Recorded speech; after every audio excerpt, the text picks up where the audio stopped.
중요한 사안들. 제목이 약간 좀 불편한 느낌이 들긴 해요. 효과적인 기도라고 이렇게 해가지고. 무슨 생명력 없는 이런 제목을 썼을까. 근데 웬그루드 이분이 조직신학자인데, 읽으면 읽을수록, 와, 조직신학자들이 가지고 있는 보편적인 딱딱하고 하나님과의 관계나 소통, 저는 이제 한 세대에서 조직신학을 했는데, 거기서 조직신학 교수님이 자기 어머니가 늘 자기한테 하는 말이 있대요. 야, 제발 기도 좀 해라.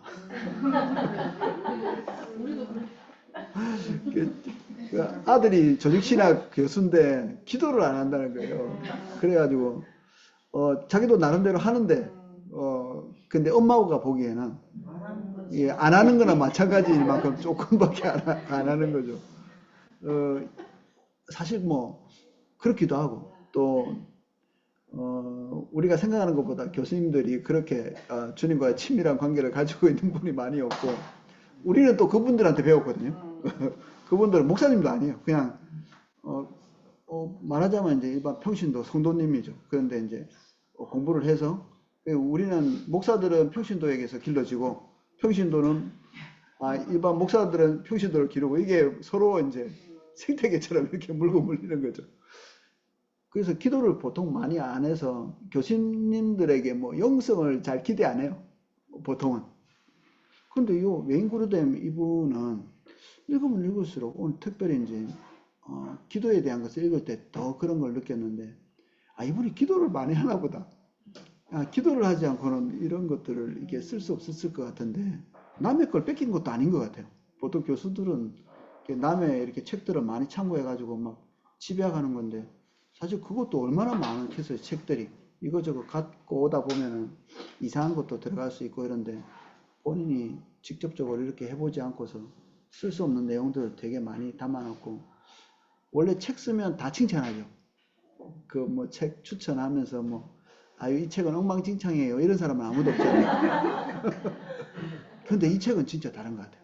이 웨인 그루뎀 이 조직신학 이 책은 오늘 아침에 이제 저는 이 책을 묵상을 하거든요. 큐티하는 것처럼 이거는 100년도 더 가겠다 앞으로. 이게 고전이 될 만큼 너무 좋은 책이라는 생각이 들고 근데 뭐 이렇게 새로 요번에 또 이 책이 개정돼서 상하고 더 두꺼워졌어요. 이게 안 좋아. 이게 좀 나눠놓지 무거운데 이거를 지금 있는 것도 무거워서 이게 나눠서 분책해서 갖고 다니는데 한번 건의를 할 걸 그랬어요. 이게 개정될 걸 알았으면 건의를 한번 할 걸 그랬는데 상하고 안 그래도 벽돌 같은 책 더 벽돌이 됐네. 두꺼운 벽돌. 이 책이 나오면서 많은 분들이 이렇게 추천을 했는데 진짜 진심 어린 추천을 많이 했더라고요. 이 책에 대해서. 여조 목사님도 이 책을 다시 거론하시더라고요. 이번 주에 스태프들 사이에서 이 책에 대해서 많이 거론하고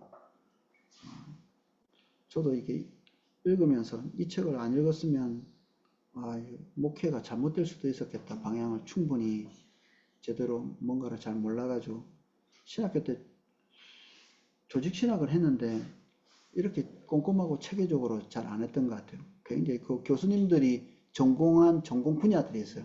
조직신학자들이 이게 보편적으로 모든 것을 골고루 다 가르쳐 주는 게 아니고 이게 어떤 것들은 가볍게 지나가고 자기가 전공한 것들은 집중적으로 가르쳐 그렇게 될 수밖에 없겠죠. 저희 교수님은 조직신학자인데 이제 삼일체론을 전공해가지고 삼일체는 한 학기 내내 근데 서로 논쟁하고 막 피투성이가 될 만큼 그렇게 책을 읽고 그렇게 나누고 이렇게 했죠. 그래서 삼일체가 그렇구나. 근데 다른 것들을 잘 모르죠. 이렇게. 그래서 좀 이런 걸 공부했어야 되는데 그래서 침신대 가니까 이런 걸 공부하더라고요. 웨인 그루뎀 이 책을 가지고 그래서 야, 너 좋은 책 가지고 공부하네 했더니 거의 한 주에 한 과씩 툭툭 넘어간대요.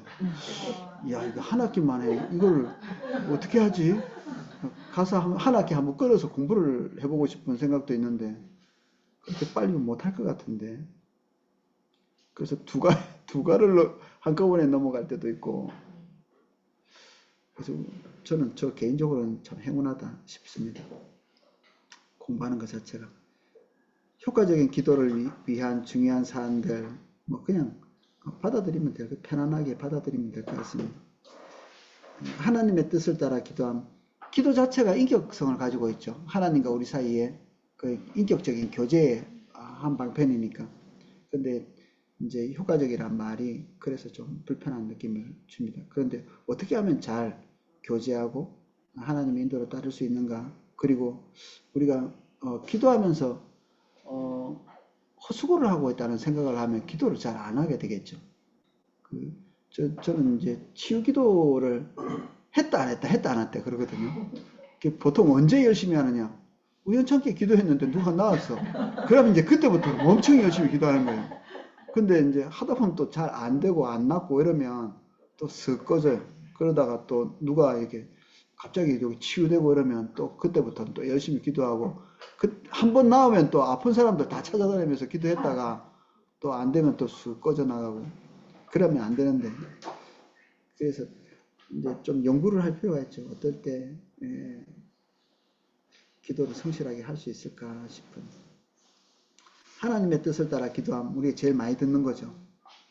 그를 향하여 우리의 가진 바 담대한 것 이것이니 그의 뜻대로 무엇을 구하면 들으심이라. 우리 뭐 이거 웬만한 분들은 다 외우는 거죠. 그래서 노래도 이런 것들 많이 나오고 그래서 하나님의 뜻대로 기도하면 다 돼? 그러면 이제 중요한 게 뭐냐면 하나님의 뜻은 뭐지? 이런 거죠. 기도해서 안 들으면 하나님 뜻이 아니었구나 이렇게 생각이 들기도 하고 그래서 하나님의 뜻대로 기도하는 것은 우리가 다 수용하고 받아들일 만한 대원칙이고 예수님도 나의 원대로 마옵시고 아버지의 원대로 하옵소서 하면서 하나님의 뜻대로 기도하려고 포커스를 거기에 맞추고 계시는데 무엇이 하나님의 뜻일까? 거기에서 이제 때로는 좌절하고 뒤로 물러서기도 하고 그러죠.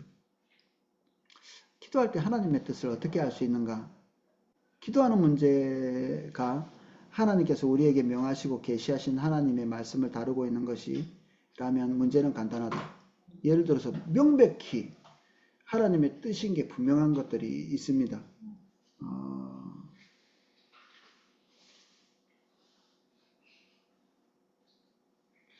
그래서 그런 것들은 이제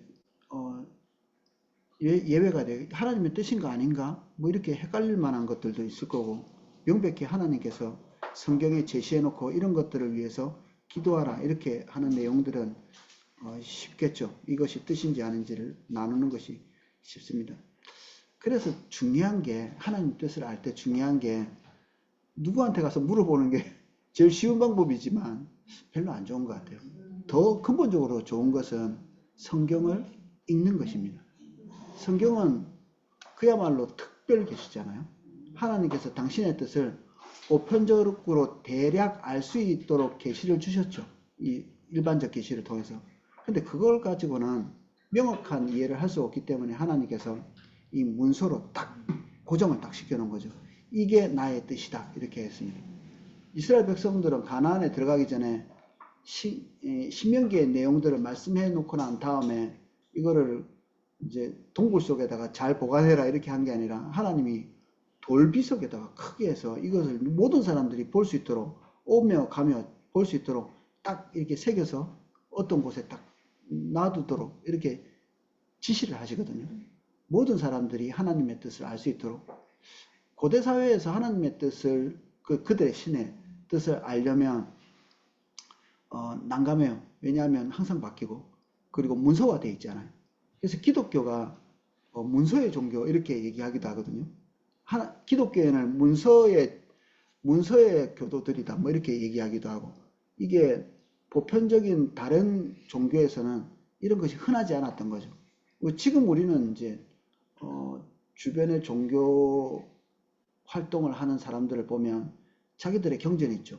월몬교도 있고 그들의 경전이 있고 불교도 불교 나름대로의 경전이 있고 근데 그런 경전의 유행이 기독교로부터 이렇게 그리고 유대교로부터 전수되어진 것이다. 종교하면 문서가 있다. 그리고 경전이 있다. 이런 인식은 사실은 초창기에는 이게 존재하지 않았습니다. 유일하게 성경을 통해서 종교적인 활동을 하는 이런 것은 기독교에서부터 유래됐고 성경에서부터 유래됐다 이렇게 보시면 됩니다. 그 전에는 그런 것이 아니었죠. 그래서 이제 이방신들은 까다롭습니다. 어떻게 그 뜻을 알아야 될지 명확하지 않기 때문에 이제 확률적으로 접근해 나가는 거죠. 하나님의 뜻은 확률적인가요? 확률적이면 이게 느낌이 그렇게 다가오면 그때부터는 우리가 시험 든 겁니다. 하와가 하나님께서 말씀하신 것은 반드시 죽으리라 이렇게 얘기했는데 이게 확률적으로 쓱 기울어지죠. 죽을 수도 있다. 죽을지 모른다. 그리고 죽을 수도 있다. 죽을까 하노라. 이렇게 그거는 확률이죠. 죽을 수도 있고 안 죽을 수도 있고 축복도 받을 수도 있고 안 받을 수도 있고 저주도 받을 수도 있고 안 받을 수도 있고 이게 확률로 기울어지면 우리가 하나님과 좀 멀어진 겁니다. 그 세상의 신들도 그렇거든요. 좋을 수도 있고 나쁠 수도 있고 그러니까 될 수 있는 대로 확률을 높이는 거죠. 우리도 신앙생활 할 때 하나님이 기뻐하실 만한 것을 확률적으로 이렇게 접근해 들어가는 것이 아니에요. 성경은 분명히 예수와 노를 분명하게 말하고 있기 때문에 그래서 성경을 아는 것이 너무나 중요하죠. 기도 생활에. 그래서 집착하는 게 좋습니다. 하나님께서 뭐라고 말씀하셨는지에 대해서 거기에서 뱅글뱅글 돌아야 되죠. 그리고 구약 신약 성경 안에서 사도들이 기도한 걸 보면 그 우리 사도행전에 보면 10편, 2편의 내용을 고스란히 갖고 와서 마치 자기들이 기도하는 것처럼 기도하고 있는 내용을 볼 수 있거든요. 그리고 솔로몬이 성전을 이렇게 지어놓고 신명기에 있는 기도를 고스란히 가져와 가지고 하나님 앞에 뭔가를 기도를 하고 있어요. 이거는 하나님의 뜻이 무엇인지를 충분히 이해하고 있기 때문에 이대로 기도할 때 하나님께서 호응하신다는 걸 알고 있는 거죠. 사도들도 그렇고 시편 2편의 내용 그들이 지금 압제자로부터 압제당하고 있는 이 상황이 시편 2편에 하나님을 대적하여서 일어나는 정사와 권세들이 하고 있는 행동과 똑같다는 것을 이렇게 통찰력으로 이렇게 본 거죠. 그래서 시편의 내용을 몽땅 가져와서 그들이 하나님께 탄원하고 있는 탄원의 기도로 사용한 것입니다.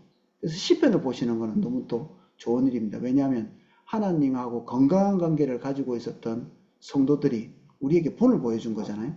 그러니까 시편을 아예 여러 차례 묵상을 하시면 여러분들의 기도도 딱 정확한 틀 속에 들어가는 거죠. 좌우로 이렇게 기울어지지 않고 나쁜 거 보고 좋게 될 수도 있지만 딱 올바른 모범의 표를 보고 우리가 배우는 것들은 더 유익하겠죠.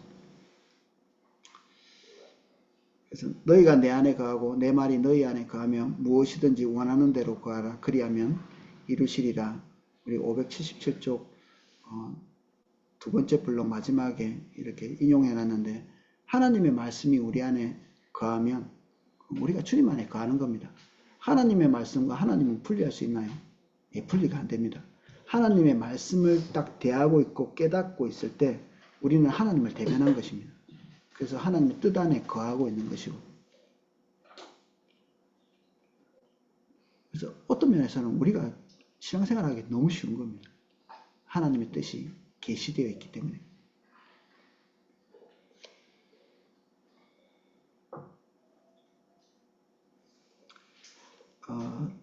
아까 초반에 나눈 것처럼 어떤 것들은 분명하게 우리에게 계시되어져 있거든요.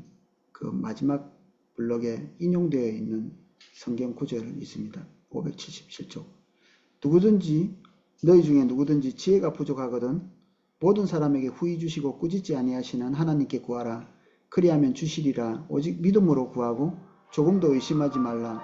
의심하는 자는 마치 바람에 밀려 요동하는 바다 물결 같으니 이런 사람은 무엇이든지 주께 구하기를 생각하지 말라. 두 마음을 품어 모든 일에 정함이 없는 자로다. 지혜가 부족해서 하나님의 인도를 따라 살고 싶은데 지혜가 부족해서 못 따라갈까 봐 지혜를 구하는 이것은 응답하겠다고 약속하신 거죠. 그러니까 이런 지혜를 하나님의 뜻대로 가야 되는데 지혜를 구해도 되나 안 되나 이런 거는 예스 노를 분간할 필요가 없는 거죠. 무조건 예스예요. 하나님께서 구하는 모든 자에게 주실 거라고 말씀하셨기 때문에 어떤 상황에 딱 봉착했을 때 하나님 뜻대로 하고 싶은데 어떻게 해야 되지? 이렇게 하면 하나님께서 분명히 그거에 대한 응답을 주신다. 약속대로 100%. 그런데 어떻게 하는 게 이득이 될까?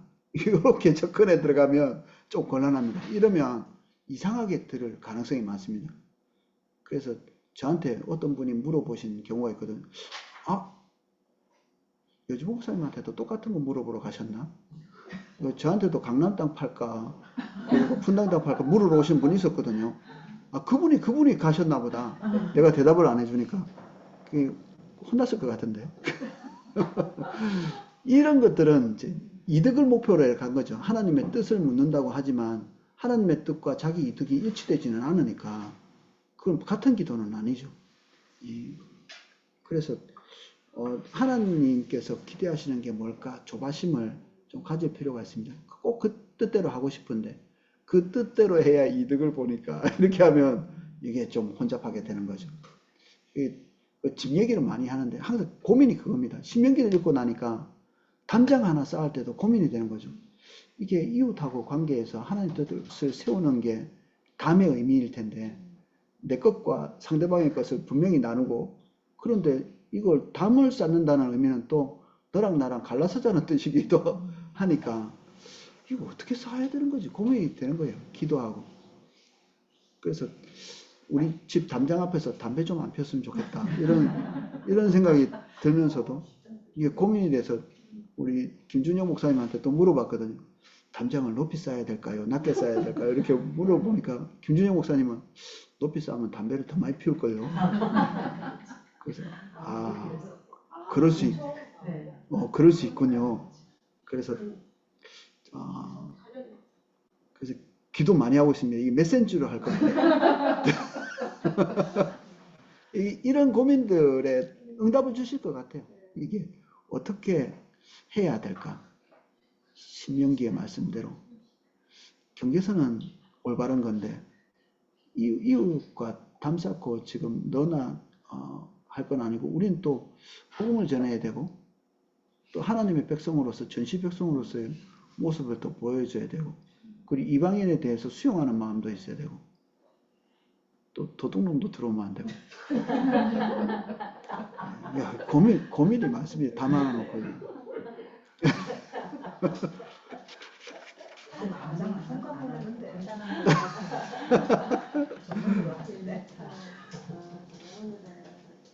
얼만큼 보여주고 얼만큼 열어야 될까. 난주 다 되고 나면 이제 이게 정답입니다라고 한번 알려드리도록 하겠습니다.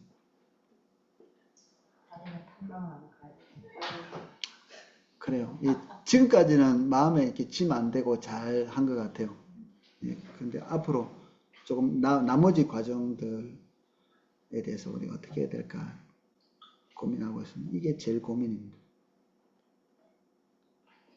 목사가 이상한 결정을 내려가지고 막 다 짓고 난 다음에 은혜도 안 되고 본도 안 되고 이렇게 하면 안 될 것 같더라고요.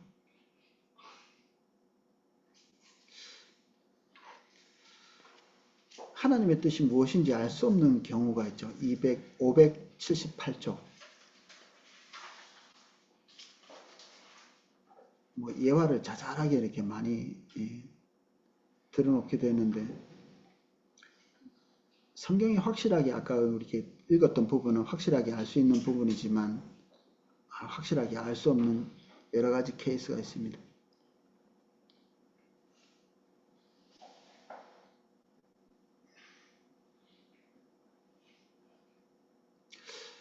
우리가 지원한 회사에서 입사하는 것이 하나님의 뜻인지 아닌지, 이 회사에 들어가야 되는지 말아야 되는지, 시합하면 100팀, 1000팀 이렇게 나누어도 교회에서 해도 자기 편 이기려고 막 기도하는 사람이 있거든요. 윷놀이 할 때도 우리 그 스텝 우리 수양회 한 연말에 하는데 그 전에 윷놀이를 막 이렇게 하다가 기도 금지. 기도는 반칙이다.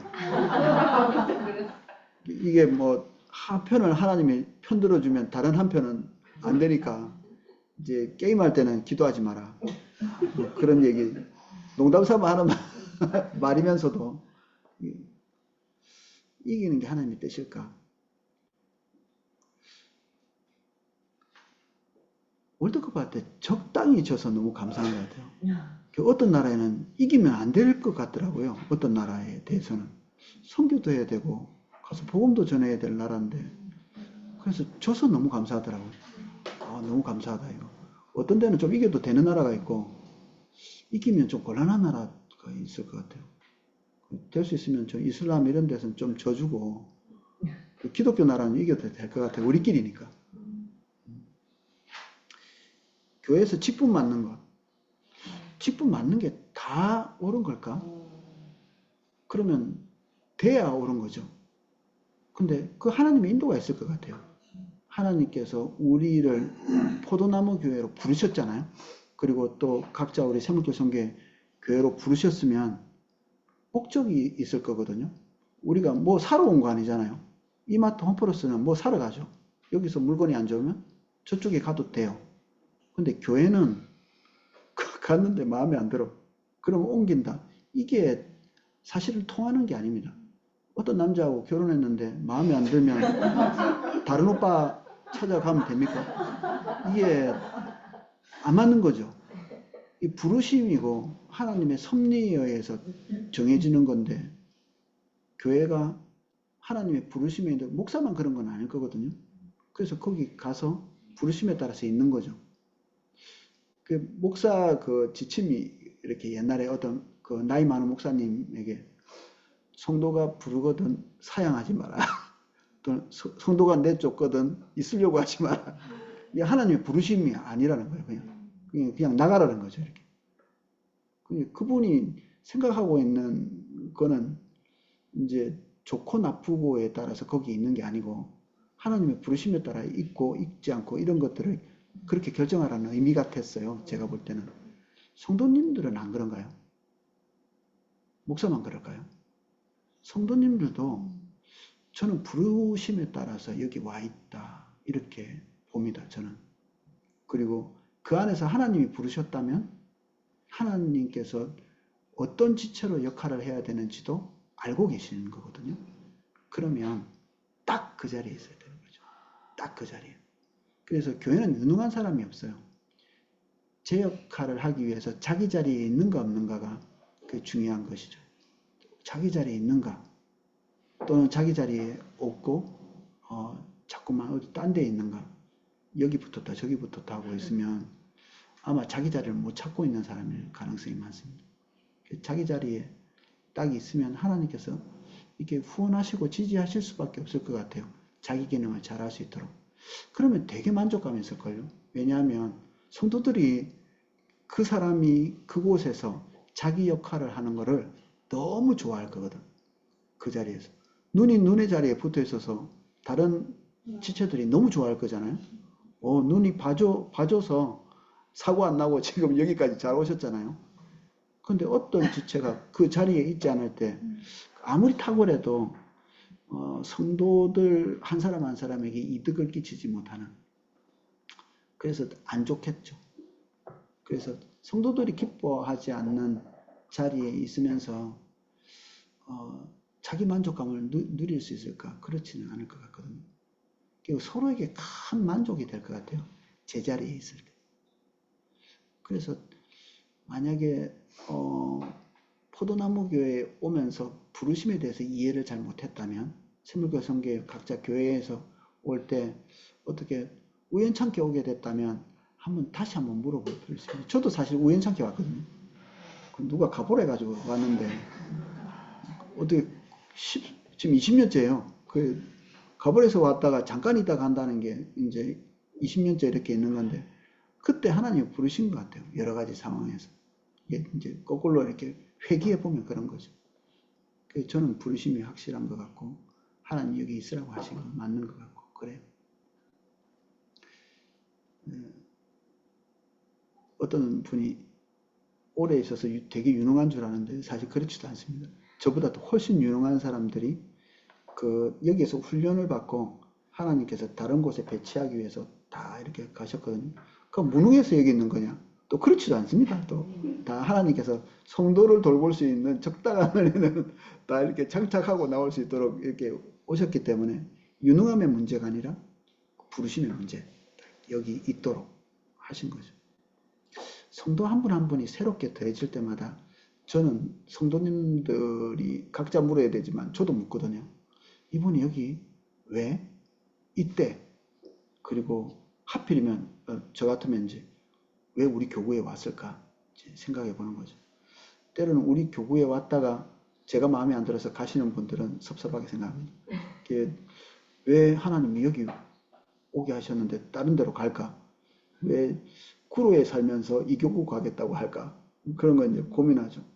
그러면 이제 당연히 보내드리지만 정답은 아니다 이런 생각을 하고 있습니다. 하나님이 이 지역에서 여기 왔다면 이 교구 구로라고 하는 이 지역에서 하나님이 하실 일이 있을 텐데 이걸 내팽개치고 저기 갔네. 왜 갔습니까? 물어보면 하나님이 불러서요. 그러면 그건 정답일 겁니다. 그런데 편해서요 라고 하거든요. 나 주일날 모이는 이 오이코스에 갈게요. 이렇게 하고 이렇게 오시면 그건 정답은 아닌 것 같아요. 편리는 하나님의 뜻은 아니거든요. 하나님의 뜻대로 가는데 편리할 수는 있지만 편리가 하나님의 뜻을 분별하는 중요한 그 요소는 아니기 때문에 잘못 분별한 거죠. 그래서 그분은 하나님의 인도를 따라서 왔다 할지라도 제자리에 있지는 않을 거다. 그래서 하나님이 포도나무 교회에서 적재적소에 있으면서 역할을 감당하도록 뭔가 이렇게 은혜를 주고 계실 텐데 낭비하고 있을 가능성이 있다. 낭비. 하나님 주신 은혜, 은사들을 적재적소에 쓰지 못하고 있을 가능성이 있다. 그런 생각이 듭니다.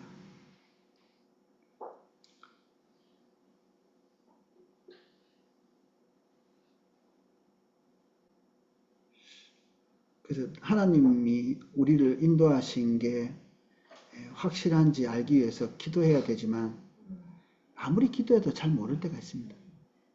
그래서 어렵죠. 그러면 끝까지 모른다. 그럼 어떻게 해야 되죠? 꼼짝도 안 하고 있어야 되나요? 어쩔 수 없이 이제 흐르는 대로 가는 수밖에 없을 때가 있습니다. 잘 모를 때. 그러면서 기도할 때 예수님이 말씀하신 것처럼 주의 뜻대로 되기를 원합니다. 예수님이 기도한 내용이 다 통과됐나요? 그렇지는 않죠. 그렇지만 예수님께서 궁극적으로 기대하시는 것은 본인의 뜻을 관철시키는 게 아니고 아버지의 뜻이 이루어지는 것이 본인의 뜻이었기 때문에 그렇게 되기를 원했죠. 사도 바울도 사실은 뭐가 정답인지 잘 모르고 기도한 때도 있었습니다. 내가 이 땅에 있을 때 너희들에게 유익이 되기 때문에 교회에 유익이 되기 때문에 사는 게 좋을 것 같아. 근데 죽으면 내가 그리스도와 함께 더 가까이 뵐 텐데 이거 나의 개인적으로는 엄청 유익인데 그러면 사는 게 좋을까? 순교해서 죽는 게 좋을까? 이게 어느 게 더 좋지? 나는 모르겠다. 이렇게 얘기하고 이건 그냥 하나님께 맡긴 거예요. 다 유익이 있기 때문에. 우리는 이제 최종적으로 예스냐 노냐 또 옳은가 틀린가 이런 거를 분간할 수 없을 때는 하나님께 올려드리고 우리가 주의 뜻대로 가고 싶은 딱 이 중심이 올바를 때 하나님께서 우리가 정답을 모르는 상태에서도 올바른 길로 이렇게 인도하실 걸 믿어야죠. 견인 이런 단어 우리 견인차 질질 끌려가잖아요. 우리 한번 견인차를 타본 적이 한 2번 있는데 아내하고 저하고 견인차 타고 우리 차는 저 뒤에 끌려오고 운전 못하죠. 견인은 운전할 수 있으면 뭐 우리 차 운전해서 올 텐데 고장 나가지고 끌려올 때는 이제 자기 자력으로 가지는 않지만 목적지까지는 가죠. 항상. 참고로 50km까지는 불효입니다. 49km인가 49km를 갔는데 멈췄어요. 차가. 이것도 이제 저는 하나님의 뜻이라고 생각하고 했는데 제가 부평에 있는 어떤 신학교의 YMC 간사로 아무도 없다길래 제가 갔거든요. 그래서 한 2번 갔는데 죽을 것 같아요. 조치원에서 부평까지 누가 한 사람이 있기는 한데 제가 섬기러 갈 사람이 아무도 없어서 제가 갔거든요. 근데 한 번 갈 때마다 죽을 고생을 해요. 거기가 엄청나게 막히는 곳이고 특히 이제 그 친구하고 약속이 금요일밖에 안 돼. 금요일은 이거 완전히 죽음이야. 그게 진짜. 한번 갔다 오고 나면 그냥 아내도 저도 이제 그게 파김치가 되는. 그래도 힘들어도 취의 뜻인가 하고 이제 그 한 번, 두 번 이렇게 가다가 한 번 이제 약속을 해놓고 이제 거의 다 간 거예요. 이제 저기 그 우리나라에 아마 유일할 거예요. 그 고속도로 위에다가 이렇게 뭔가 이렇게 휴게소를 만들어 놨어요. 가보셨어요? 휴게소, 시흥하늘 휴게소라고. 거기까지 가면 거의 다 간 거거든요. 그래서 이제 아내하고 저하고는 이제 부평 지역이나 거기 갈 때는 꼭 거기 쉬어서 화장실도 가고 뭐 배고프면 뭐 호두 과자도 사 먹고 그렇게 하는데 거기 이제 차를 세우고 좀 쉬었다 가자. 이제 다 와가니까 그 고생을 뭐 차 막히는데 엄청 고생하고 거기에 다 차를 시동을 딱 끄고 화장실 갔다 왔는데 시동이 안 걸려. 그 차가 고장이 난 게 아니라 차 키가 없었던 거예요. 원래 차가 요새 차들은 이렇게 리모컨이 있으면 시동 걸리거든요. 근데 그 차 키를 친구가 가져갔어. 그 차 태워줄게 이렇게 하고 시동을 호주머니에 딱 가지고 있다가 중간에 내려주고 우리는 간 거야. 그리고 49km를. 그래서 그까지 다 가서 이렇게 한 몇 킬로만 더 가면 그 신학교인데 그 취소할 수밖에 없었어요. 그 휴게소에서 다 왔는데 이게 이제 견인돼서 다시 왔죠 우리는. 그까지 가가지고 차키가 있는 이 용인까지 이게 견인돼서 이렇게 왔어요. 그때 무료였죠. 이 하나님이 이제 나쁜 뜻으로 간 건 아니죠. 하나님 뜻인가 해서 갔는데 하나님 뜻은 아니었어요. 그래서 이제 결론은 어떻게 됐냐면 그 부평 지역에서 사는 성도님에게 좀 빌었죠. 좀 해주세요. 이거 난 진짜 못 간다. 근데 그분이 지금 하고 계세요. 저보다 훨씬 잘생기십니다. 저보다. 제가 갈 때는 다 파김치대 가서 뭐 제대로 섬기지도 못하고 그 예배 드리고 뭐 어떻게 사냐 이렇게 하고 있지만 갔더니 그분은 진짜 그 자매 한 명 있는데 잘 섬기고 그리고 고충에 대해서도 잘 듣고 5분밖에 안 걸려 10분밖에 안 걸려 그게 또 집에서 왔다 갔다 하고 이런 경우도 그런 견인의 케이스죠. 뭐 하나님의 뜻인지 아닌지 명확하지 않지만 가는 길 가운데서 하나님께서 조정하고 고쳐주시는 견인 당해왔다. 이게 딱 연결이 너무 잘 되네. 그 보험회사에서 그러더라고요. 고민하더라고요. 이게 견인에 해당되는 건지 안 되는 건지. 그래서 차가 운행할 수 없는 상태가 될 때 견인하는 건데 고장난 것도 아니고 해줘야 될지 말아야 될지 고민하다가 운전할 수 없는 상태군요 하면서 견인을 결정하더라고요. 최초의 사례. 찾기도 없이 거기까지 가는 차가 있을 거라는 경우가 없잖아요. 거의.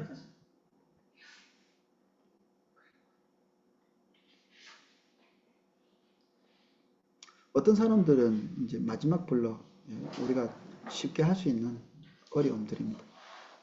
주의 뜻이라면 하고 말하는 것, 주의 뜻이라면 그래서 주의 뜻이면 다 될 거라고 이렇게 밀어붙이는.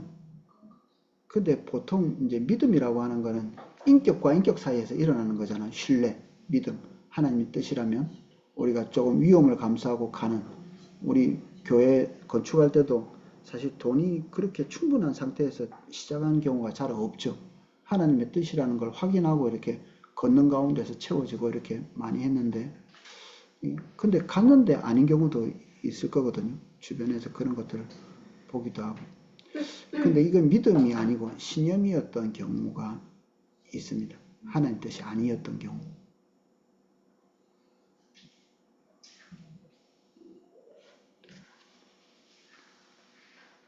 그래서 주의 뜻이라면 이렇게 하는 것 자체를 불편하게 생각하시는 분들도 있습니다. 믿습니다 하고 밀어붙여야지. 주의 뜻이면 이건 뭐야? 뒤로 후퇴하는 거 아니야? 믿음이 없는 거 아니야? 이렇게 얘기할 수 있죠. 성경에는 또 믿음으로 기도하면 이루어 주신다. 뭐 이렇게 해석할 수 있는 구절들도 있으니까.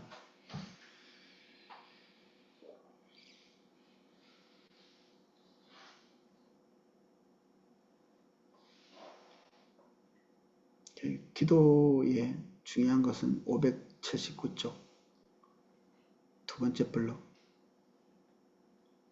겸손하게 그 하나님의 뜻이 무엇인지를 끝까지 기다리는 자세가 너무 중요합니다. 우리가 기도하고 믿음의 길을 가지만 이게 하나님의 뜻인지 대략 확률적으로만 알 수밖에 없거든요, 우리는. 그래서 기다림의 유익에 대해서 마지막 블럭 끝에쯤에 하나, 둘, 셋, 넷, 다섯, 6개 정도 정리해 놨습니다. 579쪽 제가 하나씩 읽어보겠습니다. 우리의 마음의 소원을 바꾸기도 하시고, 처음에 기도했는데 기도하다가 이게 아니구나, 이런 우리가 기도하는 상황에 대한 새로운 통찰력. 이때까지는 이렇게 기도했는데 이게 이런 게 아니었구나 싶은, 굳이 이렇게 우리가 목숨을 걸고 기도하는 이유, 이게 뭘까? 이게 열방을 향한 하나님의 뜻과 관련되어 있구나, 이런 생각들이 같이 이렇게 부어지기도 하고, 이번 주에 그런 것들을 경험했습니다. 하나님의 말씀에 대한 새로운 통찰력, 지금까지 보지 못했던 것들이 열어져서 하나님의 뜻을 알게 되는, 효과적인 기도를 할 수 있도록 하나님의 말씀을 기억난, 그동안에 분명히 알고 있었는데 그 상황에 적용되는 것인지 잘 몰랐다가 기억나서 적용하기도 하고, 하나님의 뜻에 대한 확신을 주시기도 하고, 이미 알고 있었지만 더 강렬하게 기도할 수 있도록 생각나게 해주신다. 우리의 믿음을 자라나게 하셔서 확신을 가지고 기도할 수 있도록 해주신다. 그래서 하나님의 뜻이 올 때까지 우리가 조금 주춤주춤 기도해 보는 것들이 좋습니다. 기다리는 거죠. 우리의 뜻을 두 번 생각도 하지 않고 그냥 쎄리 밀어붙이는 그런 기도를 하기보다는 우리가 주춤주춤 하면서 하나님의 뜻인지 아닌지를 이렇게 듣는 자세를 가지고 쭉 이렇게 나가면 계속 갈수록 이런 6가지의 분별력들이 우리에게 다가오죠. 그러면 도달할 즈음 되면 모든 것이 선명해지고, 그리고 알아지고 명쾌해지죠. 믿음에서 두 번째, 믿음으로 기도함. 그러므로 내가 너희에게 말하노니 무엇이든지 기도하고 구하는 것은 받은 줄로 믿으라. 의심하지 말라. 얘기하고 있습니다. 하나님께서 하시겠다고 하시면 되는 것이죠. 비범한 신뢰, 이런 것들을 하나님께서 우리에게 주시고요.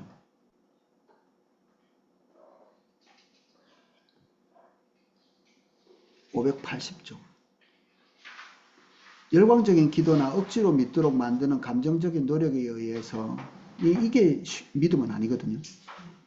우리가 그렇게 오해한 적도 많았죠. 열광적으로 기도하는 것, 이게 믿음이거나 믿어 이렇게 해가지고 억지로 믿게 만드는 것, 이 쇠뇌지 뭐. 이게 그 이단 집단에서 많이 하고 있는 행태하고 비슷하죠. 이게 믿음이 아닌 이유는 인격성이 없기 때문에 그렇습니다. 하나님과의 관계 안에서 발생한 것이 아니라 우리 스스로 만들어낸 거죠. 이거는 믿음이 아닙니다. 그냥 신념에 불과한 거죠. 종교적 신념. 믿음은 반드시 인격적입니다. 하나님과 우리 사이에 오고 가는 상황에서 만들어지는 것이기 때문에.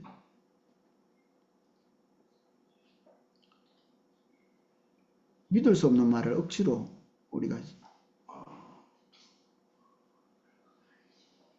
믿도록 만들어져서 믿음이 생기지 않는다. 그래서 기도하는 전 과정에서 하나님 앞에 조용히 기다리는 자세가 필요합니다. 하나님께서 인도하시는 것에 촉각을 곤두세우는, 일방적으로 자기 말만 하는 습관 가지고 있는 사람도 있죠. 말하다가 재미가 없죠. 같이 얘기 안 하고 싶은. 다른 사람이 말하는 것 듣는 것이 대화를 잘하는 사람의 필수 요소라고 합니다. 뭐라고 얘기하는지를 듣는. 그래서 이 연설을 잘하는 사람이 다른 사람의 말을 잘 듣는다고 합니다. 이게 귀담아서 듣는. 토론을 잘하는 사람이 자기 말빨이 센 게 아니고 상대방이 무엇을 말하는지를 정확하게 듣는 사람이 토론을 잘합니다. 그래서 동문서답 안 하는 거죠. 우리나라 이렇게 청문회 같은 거 하면 동문서답 하는 걸 많이 해요.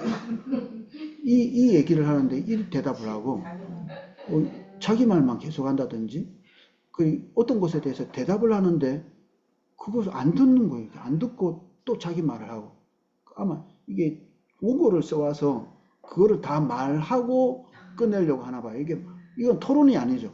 자기 할 말을 그냥 나가서 얘기하는 건. 근데 속 시원하진 않죠. 우리 들을 때. 저 사람은 왜 저렇게 하지 싶은. 근데 여당, 야당 아무도 이렇게 구분 없이 다 그렇게 하니까 그 중에 특출난 사람이 있습니다. 어떨 때 여당이든 야당 귀에 쏙쏙 들어오는 사람이 있거든요. 그 사람은 남의 말을 정확하게 듣는, 그래서 말하고 그 말이 옳든 안 옳든 간에 상관없이 다른 사람의 말을 듣고 대답만 해도 그래도 좀 들을만 하더라고. 아예 안 듣는 경우가 많으니까. 근데 우리도 그런 실수 많이 하거든요. 그 사람들이 우리의 대표자잖아요. 그러니까 우리가 비슷하게 하고 있는 겁니다. 그래서 다른 사람이 내 말을 듣기를 싫어하거든. 내가 경청을 하고 있지 않다. 이렇게 의심해 볼 필요가 있습니다. 자기 자신의 의심을. 내 말을 잘 안 듣는다? 그럼 설교도 비슷한 것 같아요. 성도님들을 잘 파악하지 못하고 잘 귀담아 듣지 않으면 설교도 잘 못할 것 같아요. 헛소리 하겠죠. 전혀 필요 없는 말을 하게 되든지. 하나님의 말씀을 전달을 해야 되면서도 분명히 이 화면에서는 성도들의 삶에 대한 깊이 있는 이해가 없으면 이게 설교자로서 이게 탈락이죠. 그래서 이 40년 동안은 하나님께서 왕궁에서 이렇게 교육을 많이 시키셨죠. 그런데 40년 동안은 광야에서 아주 일상적인 삶을 살거든요. 그렇게 해야 일상적인 삶을 사는 사람들이 어떤 존재인지를 알죠. 그런데 이 40년의 기간 동안에 하나님의 사람으로서 균형을 이렇게 맞추는 거죠. 한 면에서는 지도자가 될 수 있는 특별한 교육도 필요하지만 한 면에서는 일상적인 사람들, 자기가 섬겨야 될 사람들이 어떤 존재인지에 대한 그 기본적인 삶의 체득을 해야 섬길 수 있는 거죠. 그래야 성무당이 사람 잡는 그런 일이 없다.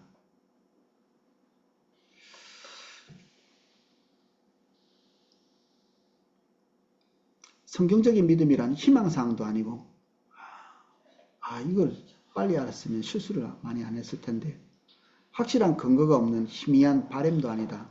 오히려 하나님께서 말씀하셨다는 사실에 근거하는 하나님을 믿는 인격적 신뢰를 의미한다.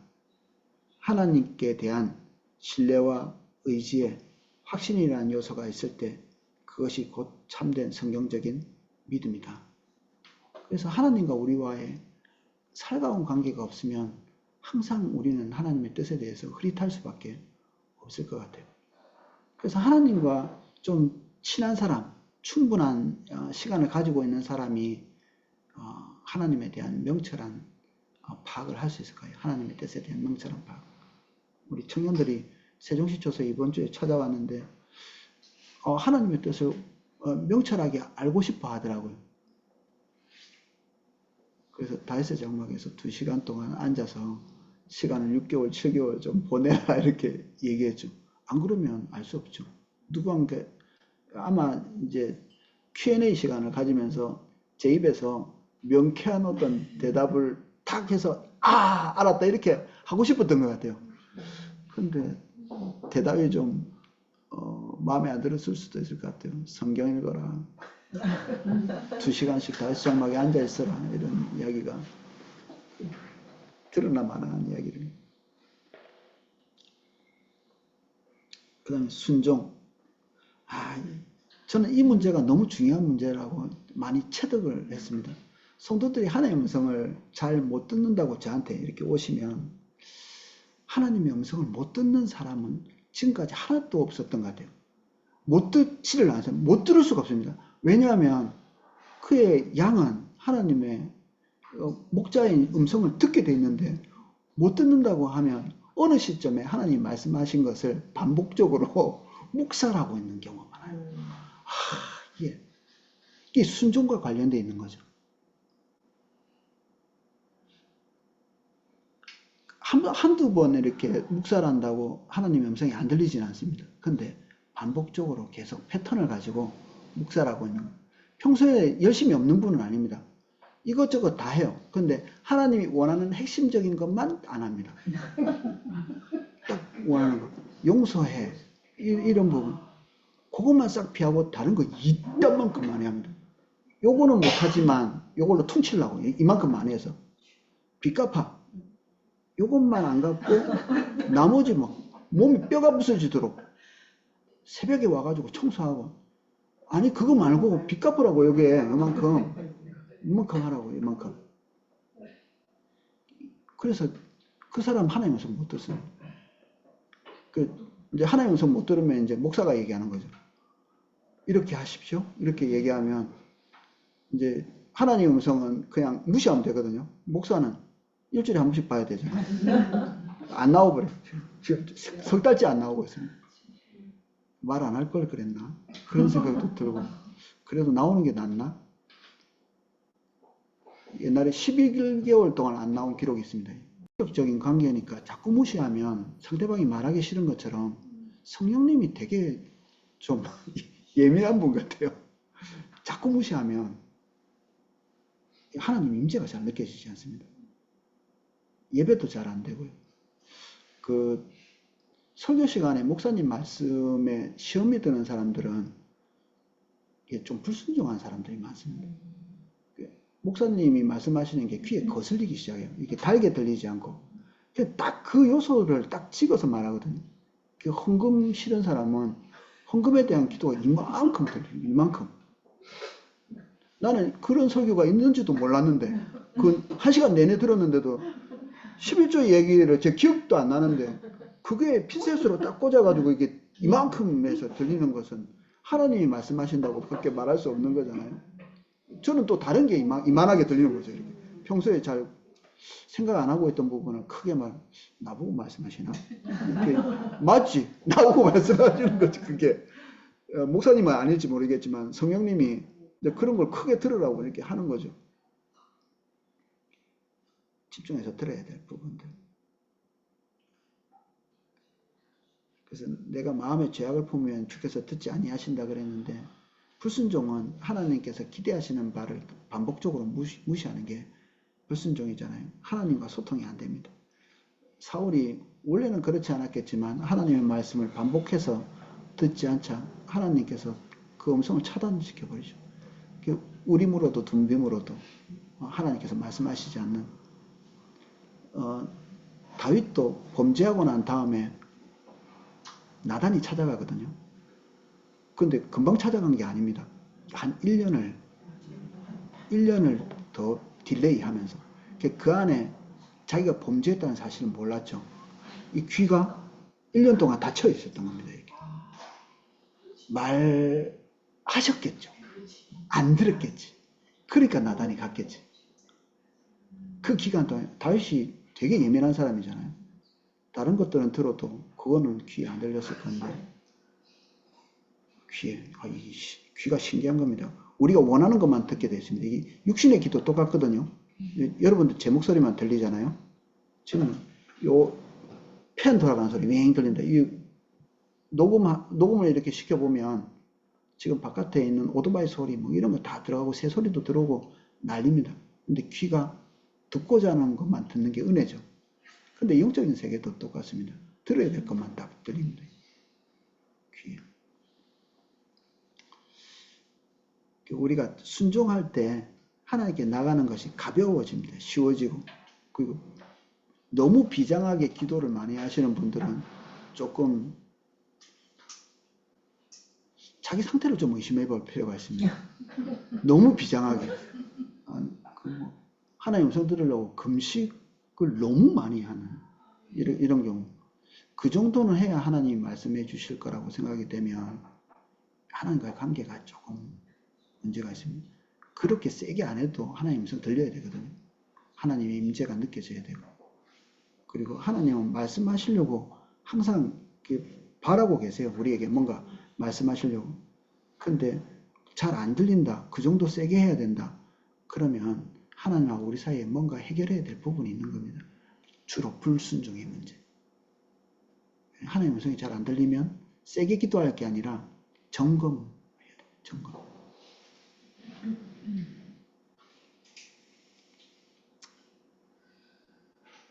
581쪽 베드로가 두 번째 줄에 주의 눈은 의인을 향하시고 주의 귀는 저의 간구에 귀 기울이신다.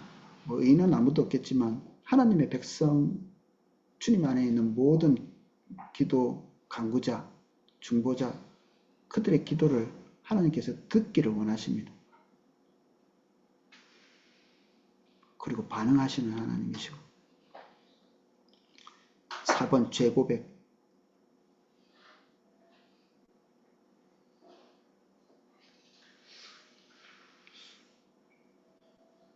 그럼 좀 걱정이 좀 되시지 않으세요? 우리가 완전히 순종하지 못하는데 기도가 그럼 헛된 거 아닐까? 의인의 기도가 아니라서 좀 섭섭하시죠? 우리 자신이 의인이 아니라서. 우리가 그 완전한 목표에 이르지는 못하지만 방향성을 가지고 있는 겁니다. 그리고 하나님께서 그때그때 지적하시는 것들 있죠. 그것에 민감하게 반응하면 됩니다. 우리는 포괄적 죄인이죠. 이렇게 발견 안 된 죄 엄청 많잖아요. 근데 그건 안 달아도 되는 겁니다. 지금 현재는. 하나님께서 우리 내면에 있는 다루어지지 않은 죄 때문에 우리에게 뭔가 이렇게 침묵하시진 않거든요. 그건 불순종의 영역이라기보다는 무지의 영역이죠. 때가 되면 하나님께서 들추시고 또 알게 하시고 그때 돌이키면 됩니다. 나 사모님이 어떤 부분에 대해서 하나님께 다름받고 있다 이렇게 저한테 말씀하신 적이 있었거든요. 했던 거지. 근데 한 5년 지나고 나니까 이제 딱 그 목록을 가지고 하나님께서 저를 다루시고 그때는 하나님의 임재가 거치고 그리고 앞으로 전진할 수 없게 되고 그러더라고요. 그러면 이제 그때는 그거 반응해야 되는 거예요. 모든 사람의 케이스가 똑같지는 않기 때문에 타이밍도 다 다르고 그래서 우리는 완전한 존재는 아니고 우리가 뭐 완전한 의인도 아니지만 우리가 하나님께서 다듬으려고 하실 때 빨리빨리 반응하면 된다. 죄고백 이게 그겁니다. 발견될 때마다 빨리빨리 반응하는 것. 이 방법밖에 없습니다.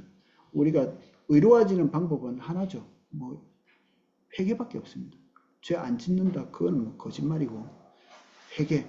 그때그때 발견될 때마다 돌이키는 것. 다른 사람을 용서함. 아, 이건 우리 포도나무교회 특기. 예, 요거에 잘 안 돼가지고 시간을 많이 끌었습니다. 제가. 모든 사람을 다 용서 못하는 건 아니죠. 우리에게 죄 지은 자를 용서 못하는 거지. 전 인류는 사랑할 수 있어도 나한테 섭섭하게 하지 그 사람은 못하거든요. 인류를 사랑하는 것은 사랑이 아닙니다. 내 옆에 있는 그 사람, 섭섭하게 한 사람, 그 사람에 대한 것이 진짜입니다. 그래서 노방전도 같은 거는 열심히 하는데 관계전도가 잘 안 되시는 분들은 점검이 필요합니다. 노방전도는 관계가 필요 없지요. 그래서 그거를 주로 하는 사람들이 있는데 사실 주변에 있는 사람들의 관계가 용서가 되고 정리가 잘 되면 노방전도도 훨씬 쉬워집니다. 이상하게 덜 힘들어요.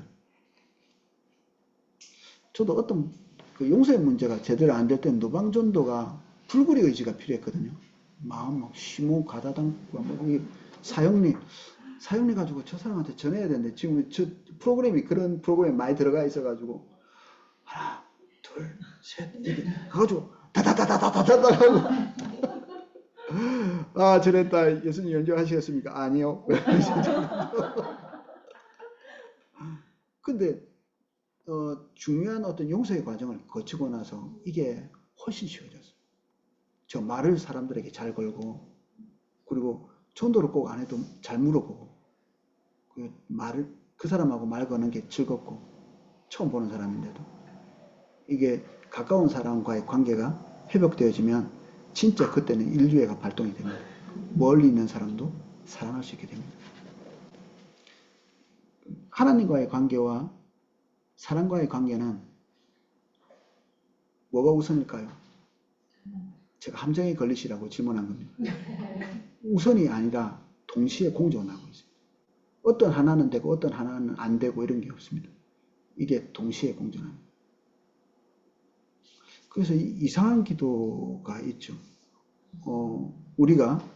우리에게 죄 지은 자를 사하여 준 것 같이 우리의 죄를 사하여 주시고, 그러면 다른 사람 용서 안 하면 우리 용서 못했다는 얘기인가?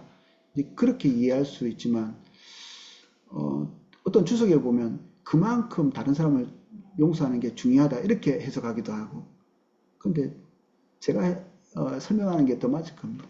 이것은 앞뒤를 나눌 수 없이 공존합니다.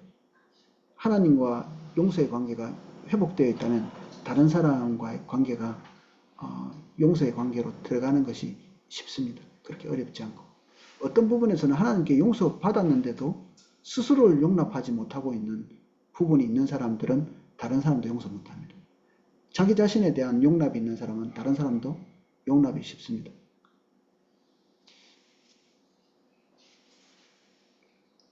겸손. 기도에 우리 겸손에 대해서 다뤄본 지가 오래됐죠. 겸손이 뭘까요? 안 물어보면 아는데 물어보면 잘 모르는 그런 케이스. 겸손이. 그냥 제가 이거 쭉 읽으면서 낮추라 뭐 이런 얘기 있는데, 어떻게 낮추나? 주 앞에서 낮추라 그리하면 주께서 너희를 높이시리라. 높아지려고 막 억지로 낮추는 사람이 있습니다. 높아지기 위해서. 바리새인의 기도, 높아지는 사람의 대표적인 케이스로, 세리는 낮은 자의 케이스로 얘기하고 있죠.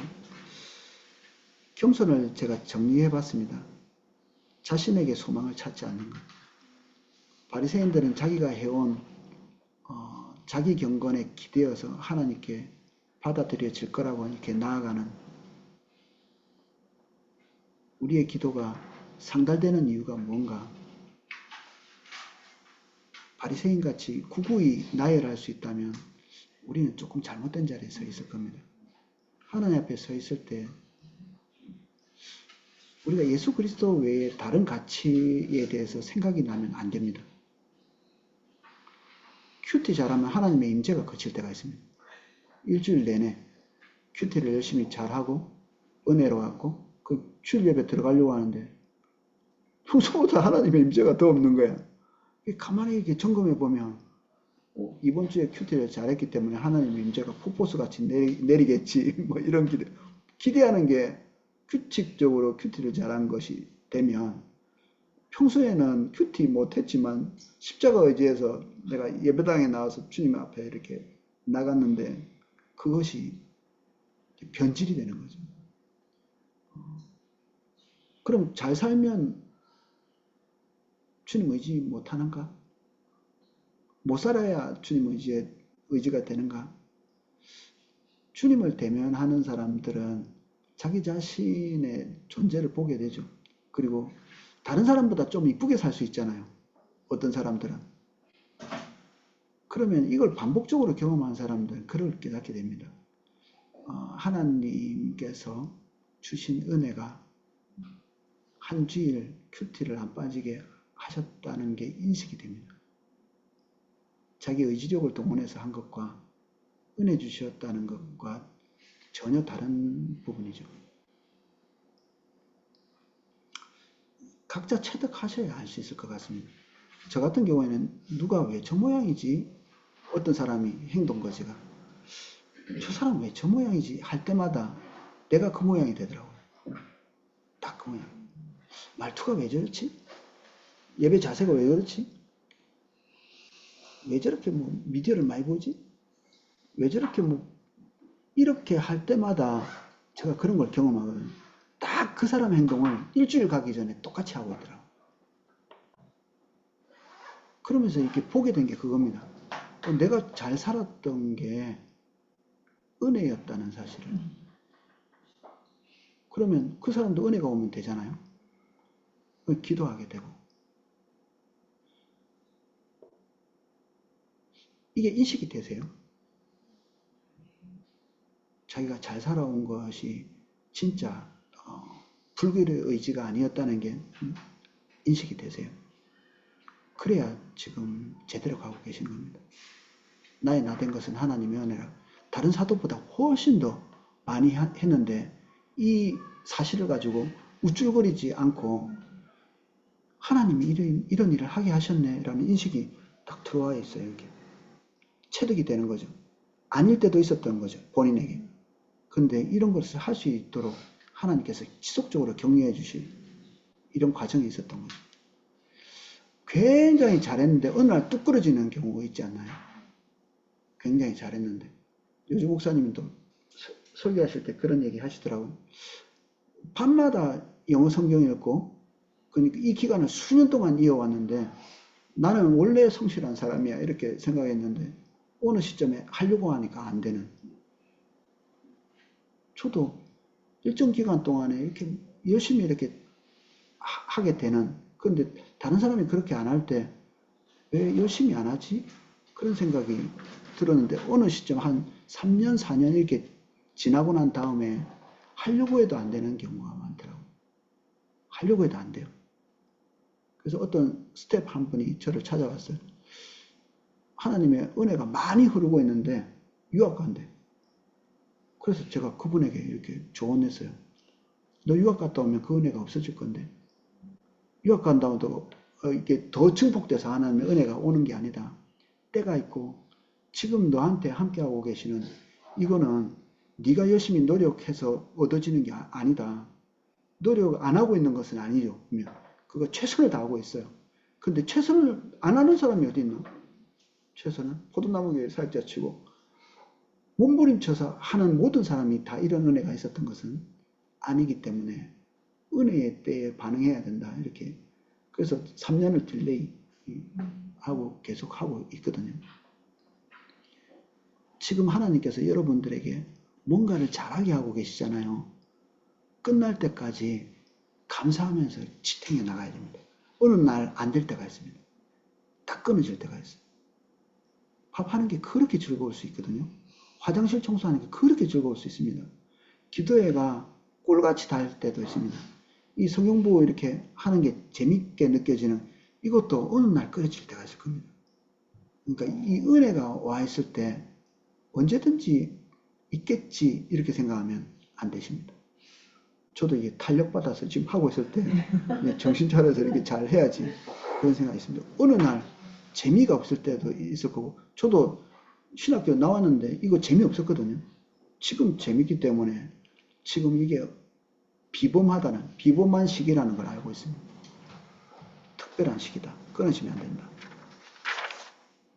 겸손. 하나님과 대면하고 있다는 인식을 가지고 있는 사람은 겸손 안 할 수는 없을 겁니다. 근데 사람들하고 비교하고 그렇게 재기 시작할 때 높낮이가 있게 되죠. 다른 사람, 분명히 나보다 못하는 사람이 있거든요. 나보다 더 큐티 못하는 사람이 있고, 나보다 더 다른 사람에게 불손한 사람이 있고, 근데 하나님 앞에 서 있으면 그게 은혜임을 인식하게 되고, 나와 다른 사람의 격차가 은혜가 왔느냐 안 왔느냐 거기에 달려 있을 뿐이라는 것을 인식하면 평준화가 됩니다. 이렇게. 그냥 죄인으로서 평준화가 됩니다. 이렇게. 너도 죄인이고 나도 죄인이고 우리 아들하고 나하고 같은 죄인의 선상에서 놓기 시작하니까 아들하고 분쟁이 사라졌습니다. 아들의 잘못이 왜 너는 그 모양이냐가 아니라 죄인이시군요. 나도 죄인인 것 같이 너도 죄인이구나. 그래서 지금 도덕적 고면은 목사로서 하는 것 외에는 거의 안 합니다. 내가 답답하다고 생각하는 그 부분이 어느 시기까지 이어지다가 어느 시점에 본인이 깨닫고 딱 끊고 돌이키더라고. 우리도 그렇죠. 어느 시점에 안 돼서 고민하고 그 잔소리해서 되는 게 아니라 본인도 내가 몇 번 물어봤거든요. 근데 일부러 나한테 불손하게 하냐? 이렇게 일부러 인사 안 하냐? 이렇게 물어봤는데 아니래. 그게 아니야. 하고 싶은데 아버지 말 듣고 싶은데 죄인인 거예요, 본인이. 그래서 못하는 거예요. 그래서 마음이 이렇게 확 열리더라고요. 그래서 풀어놨어요. 그냥 기도해 주죠. 어느 시점에 은혜가 조금씩 오는 것들이 보여요. 지속적인 기도. 이게 죄책감이 느껴지는 과목인데, 지속적인 기도. 야곱이 지속적으로 기도했나요? 모세가 이스라엘 백성을 위해 하나님 앞에서 40일 동안 2번 금식하고 지속적으로 40일 동안 떡도 먹지 않고 아마 괴롭진 않았을 것 같아요. 하나님의 임재가 완벽히 충전하고 계셨기 때문에. 우리 닌겔코 보면 배가 안 고픈다고 하시더라고요. 계속 공급되니까 밥을 안 먹어도 하나님의 은혜가 계속 공급돼서 아마 고통스러운 금식은 아니었을 거라고 제가 추측을 해봅니다. 야곱은 내게 축복하시지 않으면 가지 않겠나이다. 제가 볼 때는 아주 못된 기도 같아요. 자기가 원하는 거 받아내려고 씨름하고 밤새도록 씨름하고.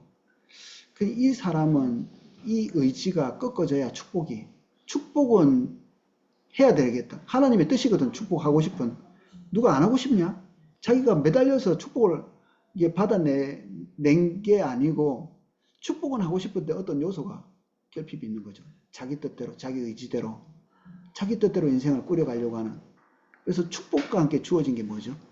야곱에게 장애인의 삶이에요. 환도뼈를 부러뜨려버리죠. 제대로 걷지 못해요. 고대 사회에서 자기 다리가 제대로 못 움직이면 자기 뜻대로 할 수가 없습니다. 여러분들의 몸은 여러분들이 원하는 대로 움직여 주시나요? 그럼 아직 안 맞으셨을 수도 있는데 뭔가 이게 어디가 삐그덕거린다 그러면 이제 자기 마음대로 살지 않을 기본기를 갖추고 계시는 겁니다. 그래, 그거 낫게 해달라고 기도하지 마십시오. 그게 은혜니까. 제가 제 어깨를 너무 사랑했거든요. 뭐든지 다 들어주기 때문에. 근데 지금 잘 안 들어줍니다, 이거. 어깨가. 그러니까 다른 사람에게 자꾸만 뭔가를 기대하게 되면 좀 들어줘 이렇게 하게 되고 그냥 이제 마음이 좀 말랑말랑해져요. 자기가 뭔가를 할 수 있을 때와 할 수 없을 때의 마음의 자세가 좀 틀리지 않나요? 돈 많을 때 겸손한가요? 돈이 적을 때 겸손한가요? 건강할 때? 건강하지 않을 때? 이 조금 다르죠. 지위가 있을 때와 없을 때. 하나님이 우리에게 결핍을 주셨는데 결핍을 제거하지 않는다면 왜? 라고 물어보십시오. 반드시 채워야 된다 이런 것보다는 왜 그렇게 하시지? 한번 묻는 게 좋습니다. 저는 어깨 좀 안 나으려고요. 그냥 포기했습니다. 기도해도 안 돼요. 당신이 내게 축복하지 않으면 가지 않겠나이다. 이 기도 때문에 환도뼈가 부러졌습니다. 축복받느라고. 예수께서 물러가서 한적한 곳에서 기도하시니라. 기도를 열심히 하신 건 아는데 무슨 기도인지 잘 모르죠. 지속적인 기도를 하고 계셨다. 지속적으로 기도하는 사람들의 표본은 우상숭배자들이 많이 기도합니다. 묵주 돌리기 이렇게 10만 번이 10만 번 20만 번 돌리면 묵주를 카톨릭은 묵주라고 하고 그리고 이게 염주 불교는 염주를 돌리고 이슬람도 이게 묵주 같은 걸 돌립니다. 이걸 하면서 수를 늘려요. 기도의 양을 이게 쌓습니다. 그래서 몇만 번, 몇십만 번 기도할 때 주어지는 뭔가가 있거든요. 100만 번 기도하면 득도를 한다네요. 나무아미타불 이렇게 100만 번. 관절을 좀 생기겠는데 이렇게 이제 묵주를 돌리면서 이 자기의 내공을 쌓는 인격성이 없는 거죠. 우리가 기도하는 것은 지속적으로 기도하는 것은 하나님과 같이 같은 곳을 향해서 계속 가는 행위입니다. 하나님께서 가려고 하시는 곳에 같은 마음을 가지고 계속 가는 거죠. 이게 우리나라가 거룩한 나라가 되게 제가 제일 많이 기도하고 있는 게 뭔가 오늘 아침에 이걸 놓고 생각해 보니까 북한에 대한 기도더라고요. 북한에 대한 정보를 계속 듣고 계속 기도하고 그러면 하나님께서 북한에 대해서 뭔가를 행하고 계시는 일들이 명쾌하게 지금 아직 안 나오고 있지만 미세한 변화들을 계속 저는 보고 있거든요. 하나님께서 뭔가를 하고 계시고 나는 그 기도에 대해서 반응하고 있고 그 기도를 하나님께서 듣고 계신다. 이렇게 믿고 계속적으로 기도하고 있죠. 그리고 지루하지도 않아요. 그리고 힘들지도 않습니다. 계속 이게 마음속에서 동력이 계속 생깁니다. 더 기도해야 되겠다. 어떤 소식이 들릴 때마다 더 계속해서 이렇게 기도가 되어집니다. 이 은혜죠. 어느 날 또 뚝 끊어질 수 있기 때문에 계속 은혜가 왔을 때 하려고요. 이 중언부원하고 다르죠. 계속적으로 그 10만 번, 20만 번 기도해서 뭔가를 쌓아서 자기 의지를 관철하려고 하는.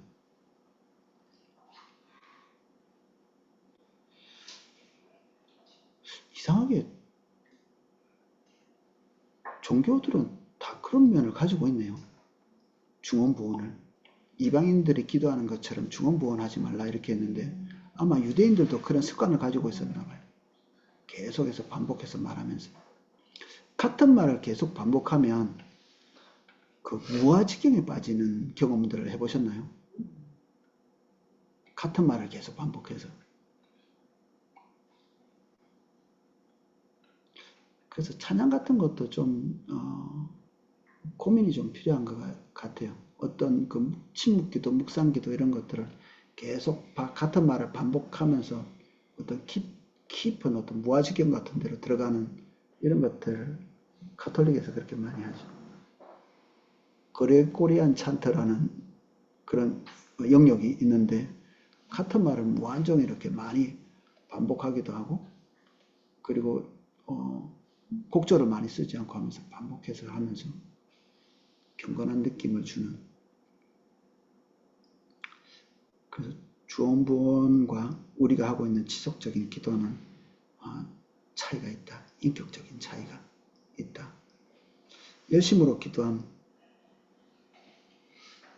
간절한 기도의 예가 예수님이시죠. 핏방울이 땀방울 같이 심한 통곡과 눈물로 간구와 소원을 올려드렸다. 아모스는 그런 케이스가 나옵니다. 여호와여 청컨대 사하소서. 야곱이 미약하오니 어찌서리이까. 하나님께서 심판을 예고하셨는데 그 심판의 내용을 듣고 그걸 막아서는 선지자의 기도죠. 열심 많이 한다 오래 한다 보다는 자기 전 존재를 걸고 기도하는 거죠. 전 존재를. 사생결단을 하는. 다니엘. 주여 들으소서. 주여 용서하소서. 주여 들으시고 행하소서. 지체하지 마소서. 나의 하나님이여 주 자신을 위하여 하시옵소서. 이는 주의 성과 주의 이름으로 일컫는 바가 됨이니이다. 이스라엘을 위해서 기도할 때 다니엘의 간곡함, 열심은 아무에게나 주어지지는 않는 것 같아요. 그 기도를 하기 위해서 그냥 어느 날 갑자기 뚝 열심히 떨어진다기보다는 거의 하나님과 비슷한 감정을 가질 수 있는 환경을 주시는 것 같아요. 주일날 그렇게 간곡하게 기도하는 어떤 목사님의 얘기를 들으면서 그분의 삶을 조금 알고 있거든요. 그 아픈 그 삶, 그 오랫동안 지속된.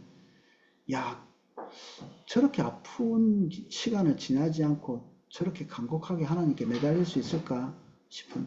제가 몇 사람의 중보기도자의 케이스를 제가 들었는데 자식을 잃든지 아니면 진짜 북한에 사는 것처럼 그러니까 제한을 당하든지 삶에 이런 것들을 하는 사람에게 하나님이 중보기도의 마음을 더 많이 본. 나라를 잃어보지 않고 다니엘처럼 기도할 수 있었을까? 목숨을 걸고 이렇게 기도한. 자기 국가가 지금 내리막을 걷고 있는 이런 것들을 눈으로 목격하지 못하는 사람이 자기 배회나 불, 나나 잘 살면 되지. 아마 매국노가 자기 나라를 위해서 이렇게 막 애절하게 기도는 안 될 것 같거든요.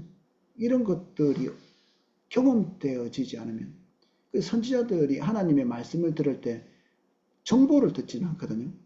그래서 허리띠를 새로 사라 이렇게 해놓고 유브라데 강까지 가가지고 그 새 띠를 묻어버리게 하잖아요.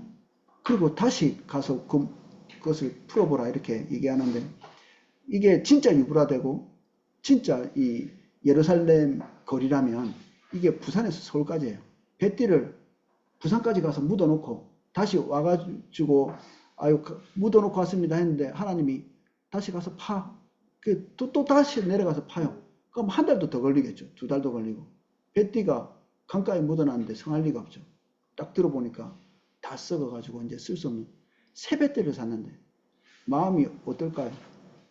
허무하죠. 그 고생하고 노력하고 그리고 새 배띠를 사서 묻었는데 하나님께서 가르쳐 주신 건 뭐죠? 이스라엘을 향한 하나님의 그 기대, 새 배띠를 사서 자기 허리띠에 이렇게 묶어놓는 그 새로운 새 옷을 입은 그 기대가 썩어서 아무짝에도 못 쓰는 그런 존재가 된 것에 대한 이 허무한 마음을 이 예레미야가 알기 전에는 안 되는 겁니다, 이게. 기도가 안 되는 거죠. 열심으로 기도가 안 되겠죠. 그래서 하나님께서 때로는 하나님의 소명을 가진 자에게 어떤 일정한 하나님과 공유할 수 있는 환경을 주시는 것 같아요. 하나님과 공유할 수 있는 감정적인 어떤 부분들을. 근데 이게 좀 아픔의 과정일 수도 있습니다. 나쁜 게 아니고 주님과 함께 걷는 과정에서 얻게 되는 고통이죠.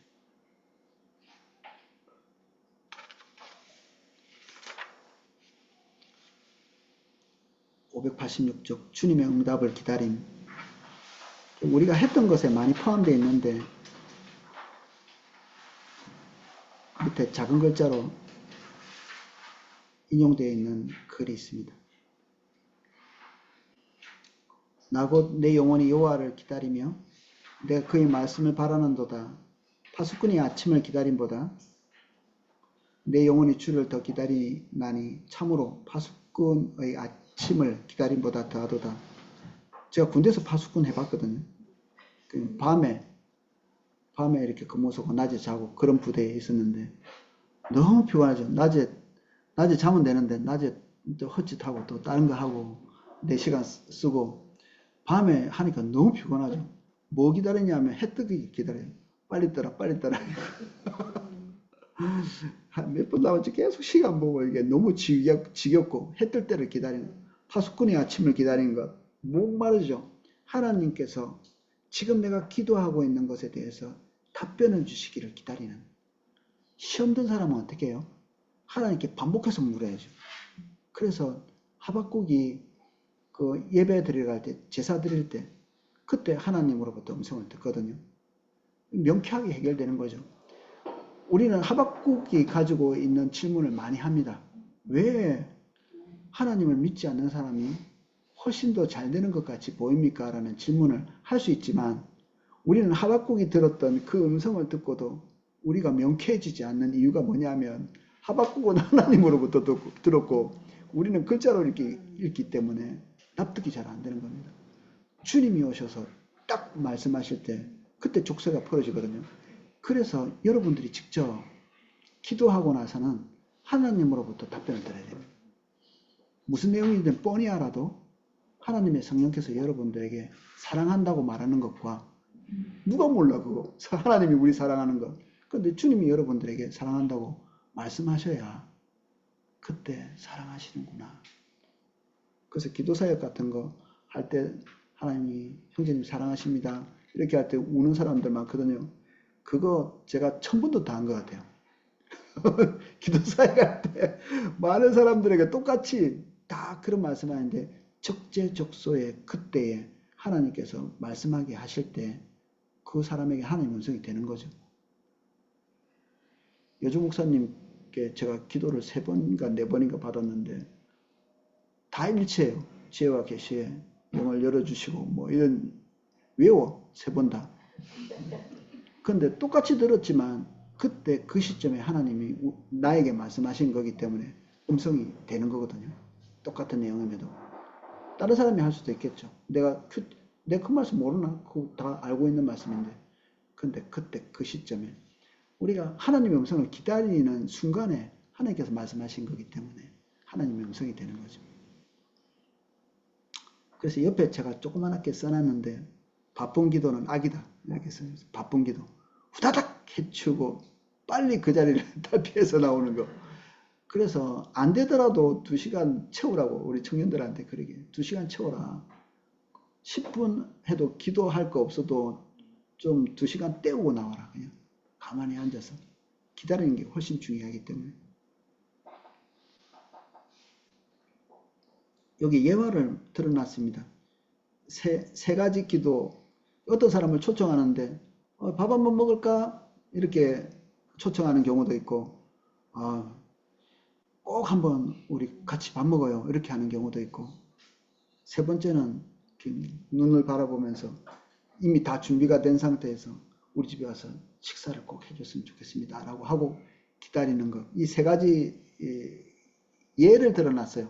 이제 하나님의 응답을 기다리는 자세, 간절한 기도의 자세를 뭐 표현하느라고 이렇게 한 것 같은데, 이 세 번째 종류의 초대가 하나님 앞에서 진실한 마음으로 나와 그의 임재 앞에 있음을 느끼며 그 앞에서 간절하게 간구하고 하나님의 응답에 대한 확신을 가질 때 조용히 기다리는 신앙의 기도와 같다. 진짜 그 분이 오셔야 된다는 자세를 가지고 기도하고 그분의 응답을 기다리는, 하나님께 기도하고 응답을 기다리시나요? 아니면 잊어버리시나요? 주목할 필요가 있습니다. 우리가 기도한 것에 대해서는. 우리 성도님들이 이렇게 하나님을 좀 봐주는 경향이 있습니다. 바쁘시니까 못 들어주실 수도 있지. 그러면 우리의 기도는 왜 하는 거예요? 좀 집요하게 하나님을 봐주지 말고 하시나 안 하시나 감시하듯이 딱 이렇게 주목해 봐야 됩니다. 그래서 저는 이게 레이더를 항상 올려놓고 있죠. 기도는 조금 해도 응답은 많이 들으려고 이렇게 기다립니다. 이렇게. 뉴스 이런 것들 통해서 사람들의 말을 통해서 정확하게 그 답변을 들을 때가 많거든요.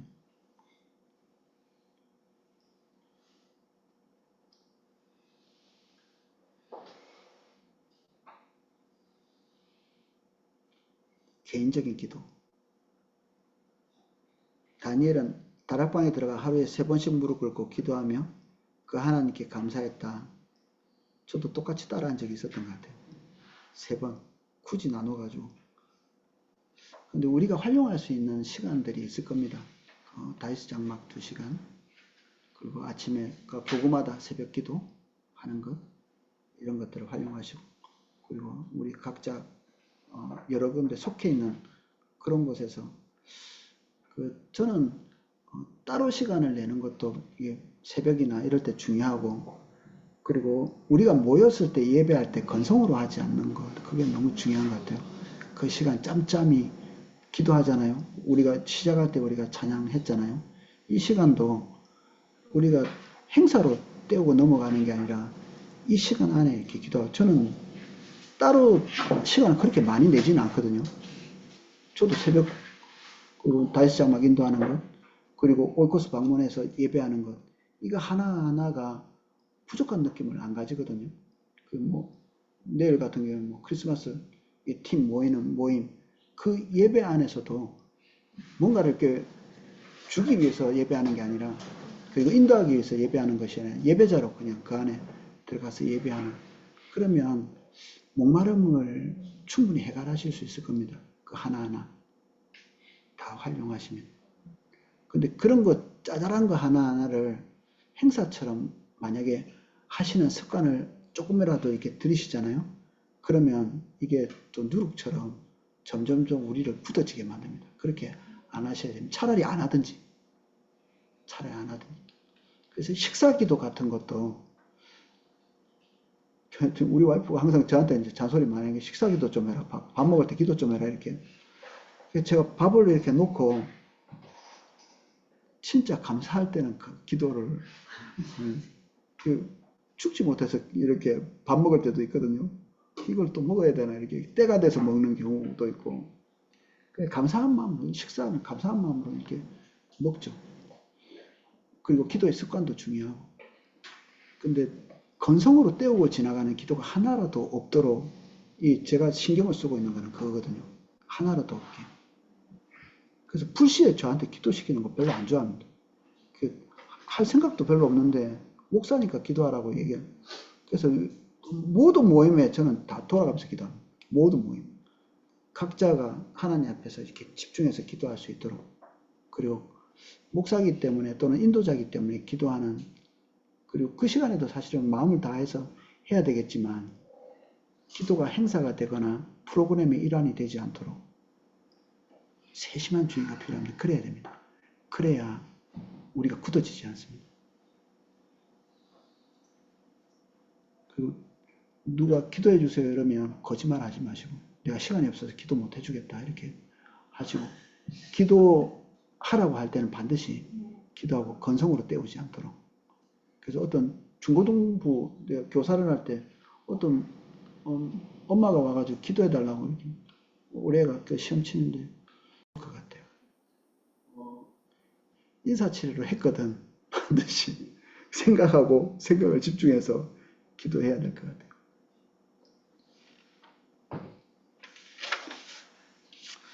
다른 사람과 함께 기도함. 저는 이게 너무 좋습니다. 다른 사람과 함께 기도하는 것. 두세 사람이 함께 합심해서 기도할 때 하나님께서 들으신다. 이것도 서로 탐욕이 딱 맞아떨어져 가지고 할 수도 있겠죠. 너나 나나 같은 탐욕을 가지고 같이 시작 기도하자. 이게 아니라 하나님께서 그 두세 사람이 모인 곳에 운행하시죠.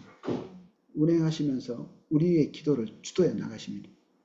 그래서 저는 돌아가면서 기도하는 거 되게 좋아하는데, 내가 하나님 앞에서 받은 어떤 요소를 놓고 기도하고, 내가 보지 못하는 또 다른 영역을 다른 사람이 기도하고, 그래서 이렇게 한 바퀴 쭉 이렇게 돌면서 성령께서 우리 가운데 동일하게 역사하시는 것들을 보는 게 너무 즐거운 거죠. 그리고 내 짐도 가볍고. 그래서 여러분도 이렇게 함께 기도하는 것을 즐기시면 좋을 것 같아요. 나에게 일용할 양식을 주옵시며 이렇게 안 하고 우리에게 일용할 양식을 주옵시며, 이 복수죠. 이게 복수로 기도하라고 이렇게 가르치는 것입니다. 금식, 우리 포도나무에서 잘 안 하는 기도 방식이기도 한데,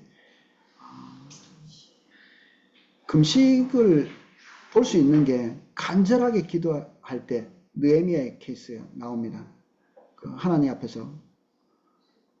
그리고 우리 에스더가 이런 기도를 했던 것을 볼 수 있죠.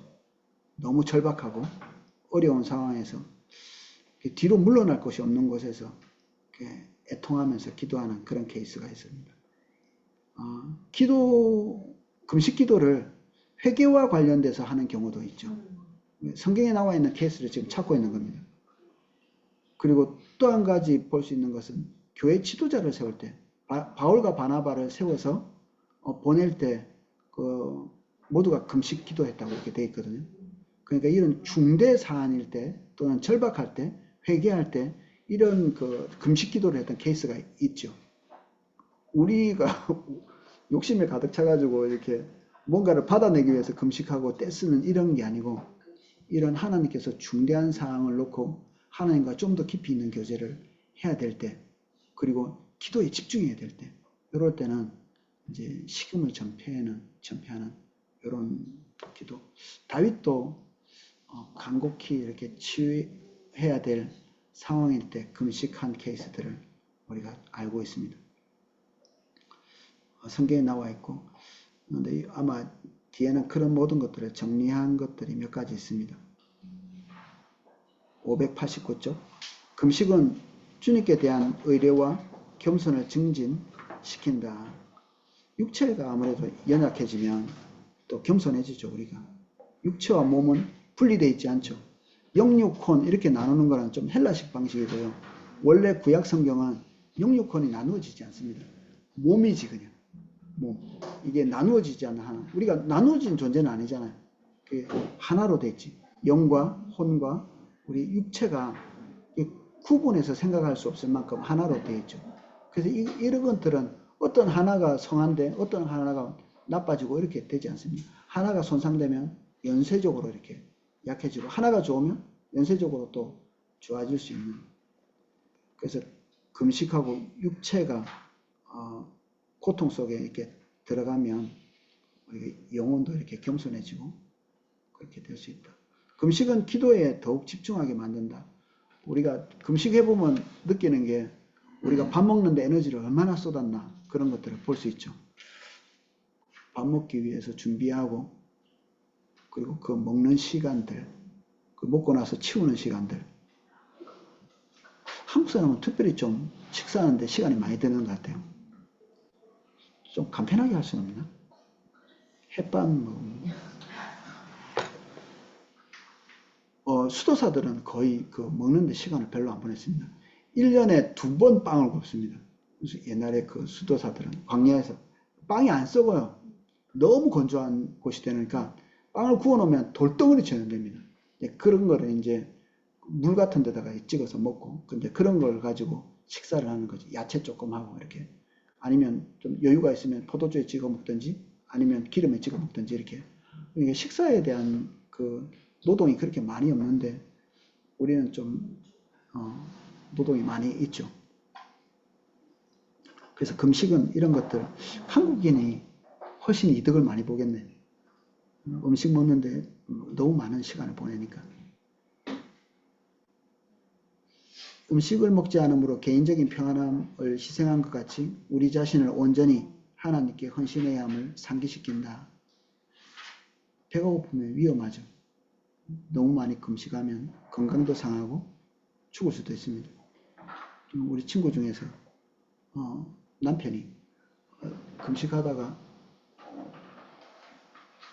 거의 굉장히 오랫동안 몸에 손상을 입은 경우도 있습니다.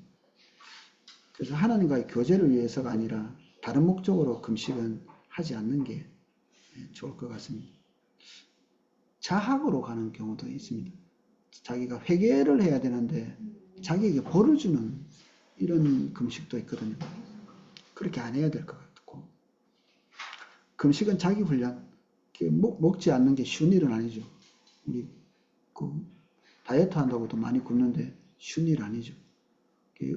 금식을 위해서도 금식이 기도가 좀 필요합니다. 금식하기 전에 하나님께서 교제를 위한 금식이 그냥 배고픔만 참다가 많은 그런 금식이 되지 않도록 은혜가 필요합니다.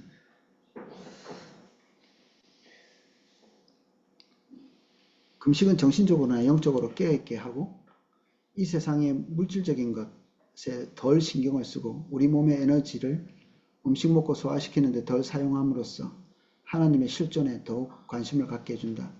제일 무서운 죽음이 아사라고 하거든요.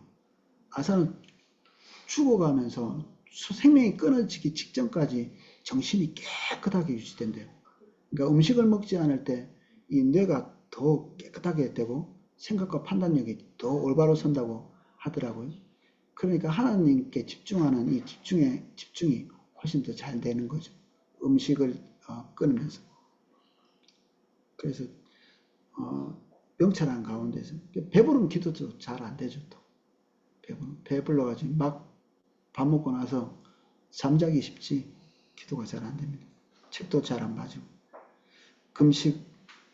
금식은 기도에 있어서 우리의 간절함과 긴박함을 보여준다.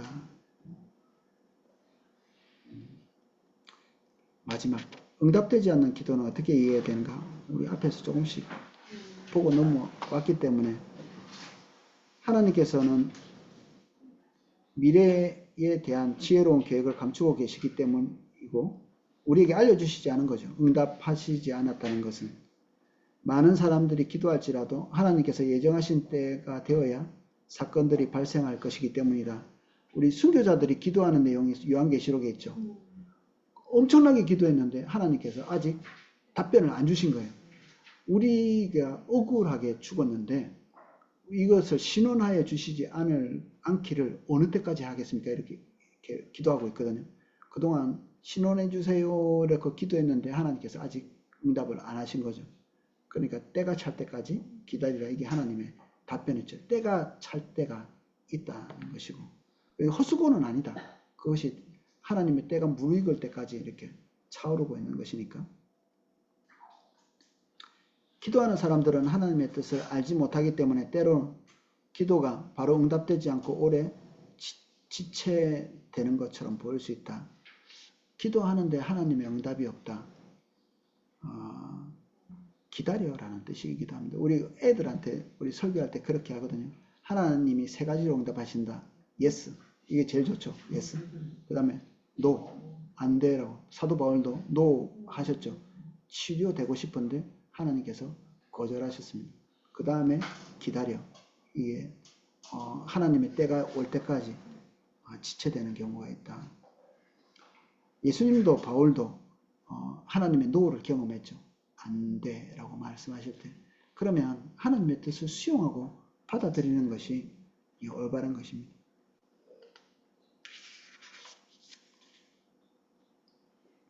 다윗의 기도 거절당했죠. 자식이 살기를 바랬는데 하나님께서 거절하셨습니다.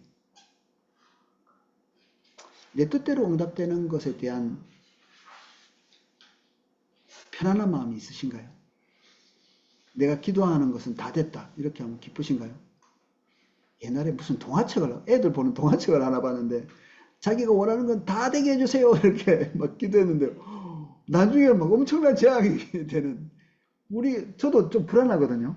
내가 기도하는 것이 올바른가 이게 항상 이제 궁금한 거예요. 이렇게 돼야 되나 저렇게 돼야 되나 이걸 잘 모르겠어요. 항상 기도하고 나서 주의 뜻대로 되기를 원합니다 이렇게 할 수밖에 없는. 그리고 제가 과거를 이렇게 뒤집어 봐도 올바르지 않은 기도 되게 많이 했던 기억들도 있고, 그러니까 제가 기도할 때 항상 불안한 거고, 그리고 웬만하면 섣불리 기도하기보다는 경배와 찬양을 많이 하는, 그리고 하나님께서 충동을 주실 때까지는 조금 기다려보는 그런 시간들을 많이 가집니다. 한나와 시므온 오랫동안 기도한 케이스죠. 평생을 두고 기도했고 메시아가 올 때까지 기도했는데 하나님께서 인생 말년에 이런 것들을 허락하셨습니다. 죽는 날까지 응답이 안 되는 경우도 있겠죠. 신자가 죽은 후에도 응답받지 못하는 그런 경우도 있습니다. 근데 그 기도는 헛수고가 아니라 성령에 의해서 하게 된 하나님의 기도의 향기 올라가는 우리 그런 찬양도 있는데, 그게 요한계시록에 있는 그 내용을 담은 건데, 하나님께서 그걸 헛된 것으로 여기지 아니하신다. 성령께서 우리에게 하게 하시는 그 모든 종류의 기도가 하나님께 의미 있는 것이다. 저는 그 교회 안에서 중보기도의 사명을 특별히 받은 분들이 있거든요. 그런 분들의 기도, 그런 분들이 저를 위해서 또 기도해 주시는데 전화가 종종 걸려와서 경고의 메시지를 날릴 때가 있습니다. 어떨 때는 좀 듣기가 불편한 것도 있는데 제가 기도만 듣지 않으면 큰일 나요. 그 중보기도를 하시는 것도 하나님의 교회의 한 부분인데 어떤 경고성의 메시지들을 할 때 제가 기도만 듣고 돌이키는 경우도 많이 있었거든요. 그래서 중보기도는 눈에 보이지 않죠. 그런데 이런 것들을 게을리 하시는 분들이 있어요. 이게 모든 사람이 다 그렇지는 않습니다. 모든 사람이 다 중보기도를 해야 되지만 중보기도의 은사를 가지고 계시는 분들 중에 몇 분 쉬는 분들이 계세요. 목사는 직임이 있죠. 중보기도자는 교회에서 세운 직임이 별로 없어요. 그런데 자기가 알아요. 이런 중보기도의 직임을 받고 있다는 걸. 근데 이 기도의 사명을 게을리 하시는 분들은 아마 상급이 없을 거예요. 그래서 맨날 자기 사사로운 일에 관심을 가지느라고 기도하지 않는 그런 분들이 한번 기도하면 게으르게 기도하는데도 정확하게 표적을 놓고 기도하고, 그리고 이루어지는 성과들이 많고, 그리고 그분들의 기도가 시작될 때 교회 안에 좋은 일들이 생기고 이런 경우도 많거든요. 그런데 그분들이 쉬고 나면 교회가 좀 기우는 것들을 봐요. 약간 어둠이 타는 것, 그리고 리더가 힘겨워하는 것, 이런 것들은 많이 보죠. 성도들 전체가 기도해야 되지만 아마 이 중에도 그런 분들이 있을 수 있습니다. 하나님이 특별히 중보기도의 은혜를 주셔서 기도의 마음을 많이 주시는 분들은 그게 은혜이고 은사이면서도 동시에 책임입니다. 책임. 이걸 다 하지 않으면 안 되십니다. 기도하겠습니다. 지금 가면 줄 안 서도 될 겁니다. 주님, 우리가 이미 다 알고 있지만 좀 정리해 봤습니다. 즐거운 것이 되게 하시고 주님, 우리가 지식을 따라 기도할 수 있도록 인도해 주십시오. 예수님 이름으로 기도합니다. 아멘.